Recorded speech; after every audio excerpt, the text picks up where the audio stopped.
સર્વે વૈષ્ણવોને મારા જય શ્રી કૃષ્ણ. અષ્ટાક્ષર મંત્ર વિશે આપણે બધા પુષ્ટિમાર્ગીય વૈષ્ણવ જાણીએ છીએ અને નિત્ય એને ઉચ્ચારણ પણ કરીએ છીએ.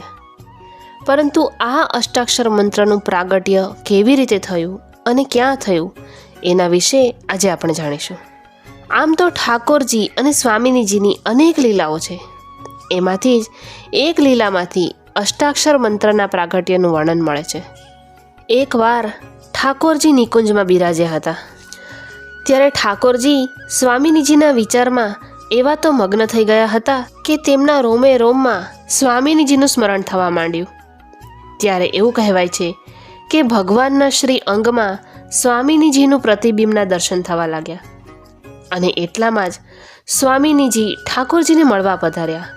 ત્યારે દૂરથી જ ઠાકોરજીના હૃદયમાં સ્વયંનું પ્રતિબિંબ જોઈને સ્વામિનીજી એવું વિચારવા લાગ્યા કે ઠાકોરજીની પાસે કોઈ અન્ય ગોપી છે. હું તો ઠાકોરજીને મળવા આવી હતી, પરંતુ અહીં તો પ્રભુ અન્ય ગોપી સાથે વિરાજ્યા છે. હવે હું એમની સાથે વાત જ નહીં કરું.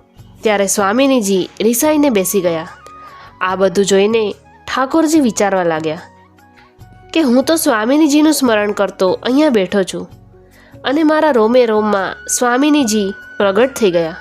હું એમના ચિંતનમાં જ મગ્ન હતો, પણ સ્વામિનીજી તો મારી સાથે વાત જ નથી કરતા. તો હવે હું પણ એમની સાથે વાત નહીં કરું. બંને એકબીજા સાથે વાત ન કરતા હતા, છતાં પણ બેયના મનમાં એકબીજાને મળવાનો એટલો ઉત્પાદ થયો કે સ્વામિનીજીના હૃદયમાં શ્રી ઠાકોરજીનો ભાવ અને ઠાકોરજીના હૃદયમાંથી સ્વામિનીજીનો ભાવ પ્રગટ થયો અને બેયના ભાવ મળીને એક સાક્ષી સ્વરૂપ પ્રગટ થયું. ત્યારે એ સાક્ષી સ્વરૂપે ઠાકોરજી પાસે આવીને કહ્યું, હે ઠાકોરજી, સ્વામિનીજી તો તમને જ મળવા પધાર્યા હતા, પરંતુ તેમને એમ લાગ્યું કે તમે કોઈ અન્ય ગોપી સાથે વિરાજ્યા છો, એટલે તે નારાજ થઈ ગયા. એવી જ રીતે ઠાકોરજીને મનાવીને તે સ્વામિનીજી પાસે આવ્યા અને તેમણે કહ્યું કે ઠાકોરજી પાસે અન્ય કોઈ ગોપી ન હતી. તેઓ તો આપના ધ્યાનમાં એટલા મગ્ન થઈ ગયા કે તેમના રોમે રોમમાં તમારા જ દર્શન થવા લાગ્યા. અને આ બધું જ્યારે સ્વામિનીજીને ખબર પડી ત્યારે તેમને ખૂબ જ દુઃખ થયું કે હું તો વ્યર્થ જ ઠાકોરજી પર નારાજ થઈ ગઈ. હવે હું પ્રભુને જઈને મનાવીશ. ત્યારે સાક્ષી સ્વરૂપ શ્રી સ્વામિનીજીનો હાથ પકડીને તેમને પ્રભુની પાસે લઈ આવ્યા. ત્યારે સ્વામિનીજીએ પ્રભુની સન્મુખ વિરાજીને હાથ જોડીને 3 વાર પંચાક્ષર મંત્રનો ઉચ્ચારણ કર્યો કે હે કૃષ્ણ, હું તમારી છું. હે કૃષ્ણ, હું તમારી છું. હે કૃષ્ણ, હું તમારી છું. ત્યારે ઠાકોરજીએ પ્રસન્ન થઈને કહ્યું કે હે સ્વામિનીજી, હું તો સદાય તમારો જ છું. અને હાથ પકડીને સ્વામિનીજીને પોતાની નિકટ સિંહાસન પર બેસાડ્યા અને તેઓ એકબીજાને જોઈને અતિ પ્રસન્ન થયા.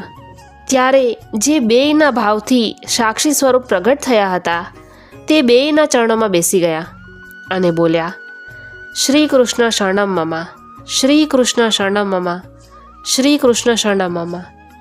શ્રી એટલે સ્વામિનીજી અને કૃષ્ણ એટલે ઠાકોરજી. આવી રીતે 3 વાર ઉચ્ચારણ કરવાથી અષ્ટાક્ષર મંત્રનું પ્રાગટ્ય થયું અને આ જ સાક્ષી સ્વરૂપે પૃથ્વી ઉપર પ્રગટ થઈને શ્રી વલ્લભના રૂપમાં આપણને સર્વ વૈષ્ણવોને આ મંત્ર પ્રદાન કર્યો. શ્રી કૃષ્ણ શરણમ મમ. જય શ્રી કૃષ્ણ. આવા જ ધાર્મિક વિડીયો માટે મારી ચેનલને સબસ્ક્રાઈબ કરો.